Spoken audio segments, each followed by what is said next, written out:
बीच मैं बड़ी खबर आपको बता दूं, बड़ी खबर है। डॉक्टर उमर के परिवार का डीएनए सैंपल लिया गया है।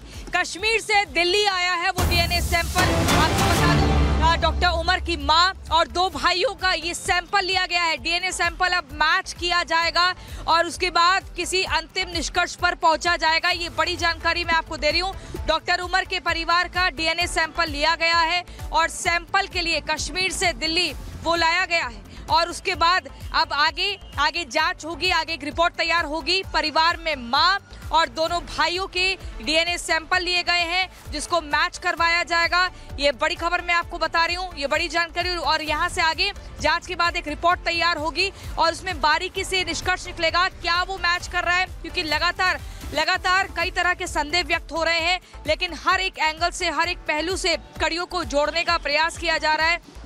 और ये बताया जा रहा है कि डॉक्टर उमर जो है लंबे समय से प्रैक्टिस में थे, लंबे समय से वो प्रैक्टिस में था, बल्कि मैं ये कहूँगी। और ये आत्मघाती हमला किया गया है। 3 घंटे तक वो गाड़ी में था। आखिर क्या वजह थी और जगह जगह उसने रूट बदले थे और उसके बाद जब ये ब्लास्ट होता है तो डॉक्टर उमर के शरीर के भी ऊपर खच्चे उड़ जाते हैं। लेकिन मैं आपको बता दूं एक और जानकारी दर्शकों, व्हाइट कॉलर आतंकी मॉड्यूल आखिर ये क्या है। हम भारत में आज इसका जिक्र कर रहे हैं, लेकिन दुनिया भर में ये बहुत पुराना है। और ये भी समझना होगा कि व्हाइट कॉलर आतंकी पहला कौन सा था, कैसे फिर ये भारत में एंट्री हुई, कैसे लगातार अभी चर्चा का विषय बन गया है। कितना खतरनाक है व्हाइट कॉलर आतंकी मॉड्यूल, इसकी पूरी एकदम इतिहास के पन्नों को पलटते हुए एक रिपोर्ट हमने तैयार की है और आपको दिखाते हैं कि कौन कौन ये है और पहला व्हाइट कॉलर आतंकी कौन था।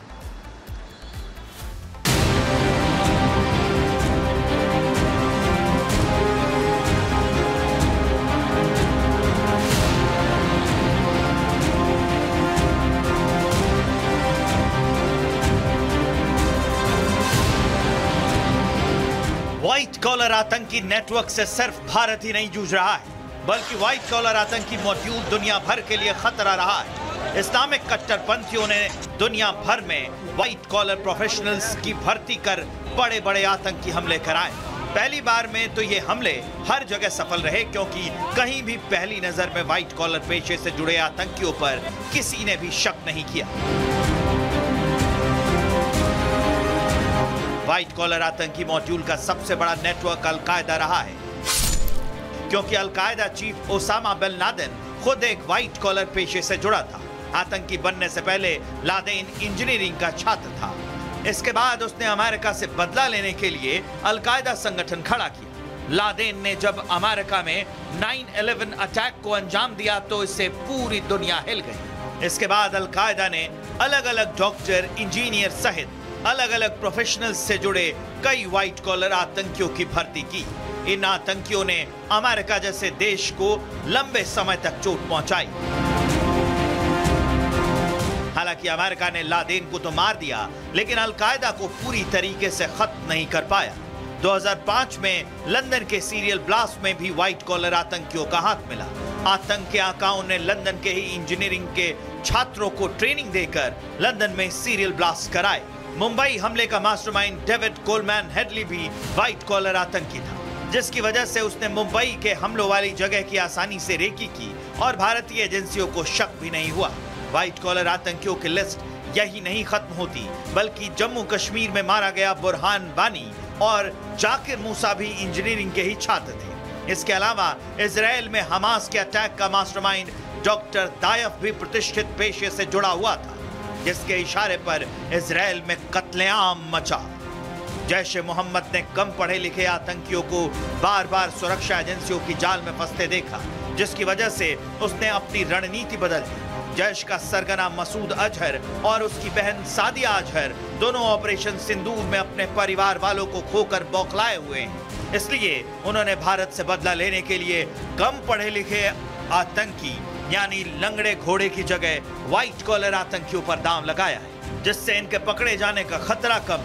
जैश सरगना मसूद और उसकी बहन सादिया हर हाल में भारत को लहूलुहान कर अपना बदला पूरा करना चाहते हैं। सुरक्षा एजेंसियों को भी जैश की साजिश का अंदेशा है। व्हाइट कॉलर आतंकी भारत को कितना नुकसान पहुंचा सकते हैं, इसे लेकर फिलहाल कुछ कहा नहीं जा सकता। लेकिन खुफिया एजेंसियां लगातार भारत में जैश और अंसार गजवात उल हिंद की साजिश और व्हाइट कॉलर नेटवर्क को ध्वस्त करने में जुटी।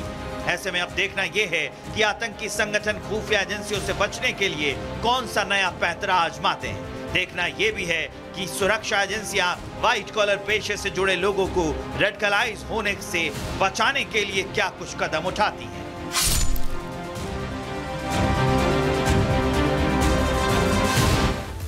दिल्ली धमाके केस से जुड़ी बड़ी जानकारी मैं आपको दे दूं। राजधानी दिल्ली की मुख्यमंत्री रेखा गुप्ता ने एक बड़ा ऐलान किया है। मृतकों के परिवार को 10 लाख रुपए का मुआवजा दिया जाएगा। तो ये आर्थिक मदद दी जाएगी उन 12 लोगों के परिवारों को जिनकी मौत हो गई है, क्योंकि मरने वालों का आंकड़ा 12 है, गंभीर रूप से जो घायल है वो आंकड़ा 4 है। आपको बता दूं, दिल्ली की मुख्यमंत्री रेखा गुप्ता ने अब से कुछ देर पहले ये ऐलान किया है कि 10 लाख रुपए की आर्थिक मदद उस परिवार को दी जाएगी जिसने अपने एक सदस्य को खो दिया है इस बम ब्लास्ट में। और आपको बता दूं, ऐसे 12 लोग हैं जिनकी मौत हुई है। साहिल इसी खबर पर हमारे साथ जुड़ गए हैं। साहिल, आपसे 2 बड़ी खबरों पर मैं अपडेट लेना चाहूंगी। पहला ये कि डीएनए सैंपल लिया गया है, कश्मीर से अब दिल्ली आ चुका है। डॉक्टर उमर का डीएनए सैंपल मैच करवाया जाएगा उस जो बॉडी के परखच्चे उड़े थे उनसे। मां और 2 भाइयों का सैंपल का मिलान होगा। दूसरी खबर ये कि दिल्ली के मुख्यमंत्री ने मुआवजे का ऐलान किया है, आर्थिक मदद दी जाएगी। दोनों पर क्या कुछ जानकारी? जी देखिए, पहली जो जानकारी है वो उमर पे जिस तरीके से जो डीएनए लिया गया था वो डीएनए मैच करने के लिए जो है दिल्ली लाया गया है, क्योंकि गाड़ी के अंदर 3 लोग मौजूद थे। ऐसी जानकारी निकल के सामने है जिसमें ड्राइविंग सीट पे जो था उमर मौजूद था। उमर का जो सैंपल है वो घटनास्थल से लिया गया है और कश्मीर में जो उसके रिश्तेदार या उसके परिवार के लोग रहते हैं उनका सैंपल लिया गया है। तो इससे ये बात कहीं ना कहीं जाहिर है कि डीएनए सैंपल जो है वो मैच होगा, तो जाहिर सी बात होगी कि पूरा एक सोची समझी साजिश के तहत जो इस आतंकी हमले को अंजाम दिया गया। लेकिन पुलिस और फोरेंसिक टीम का ये कहना है कि जब इसको जांच के लिए भेजा जाएगा तो उसके बाद जो है सभी तस्वीरें साफ हो पाएंगी, क्योंकि उसके अंदर 2 लोग और मौजूद थे। वो 2 लोग कौन थे, उनका क्या बैकग्राउंड था, कहाँ के रहने वाले थे, उस तमाम जानकारी के लिए भी पुलिस जो है वो जम्मू कश्मीर पुलिस से कोऑर्डिनेट कर रही है, जिससे उन दोनों लोगों का भी जो बैकग्राउंड है वो खंगाला जाए। अब दूसरी, जिस तरीके से दिल्ली की मुख्यमंत्री रेखा गुप्ता ने ऐलान किया कि जिन लोगों की इस धमाके में मौत हुई है उनको 10-10 लाख का मुआवजा देने की बात की गई है, क्योंकि जिस तरीके से यहाँ पे धमाका हुआ है काफ़ी लोग यहाँ पे मौजूद थे। कई सारे जो लोग थे वो इस धमाके की चपेट में आ जाते हैं। बड़ी संख्या में जो लोग हैं वो इंजर्ड भी हैं। 12 लोग जो हैं उनकी डेथ भी हो चुकी है। लेकिन दिल्ली की सीएम रेखा गुप्ता ने ऐलान किया है। ठीक है साहिल, आप रुकिए, यहाँ पर एक बड़ी खबर मैं दर्शकों को बता दूं। बड़ी खबर आ रही है शाहीन को लेकर, ये बड़ा खुलासा हुआ है। जैश-ए-मोहम्मद की महिला विंग की सदस्य थी शाहीन, जिसको गिरफ्तार कर लिया गया है। शाहीन को फरीदाबाद से पुलिस ने गिरफ्तार किया है। शाहीन जमात उल मोमिनात की भारत की प्रमुख की जिम्मेदारी निभा रही थी। अंसार गजवत उल हिंद से भी जुड़ी है शाहीन। ये बड़ी जानकारी मैं दर्शकों को दे रही हूँ।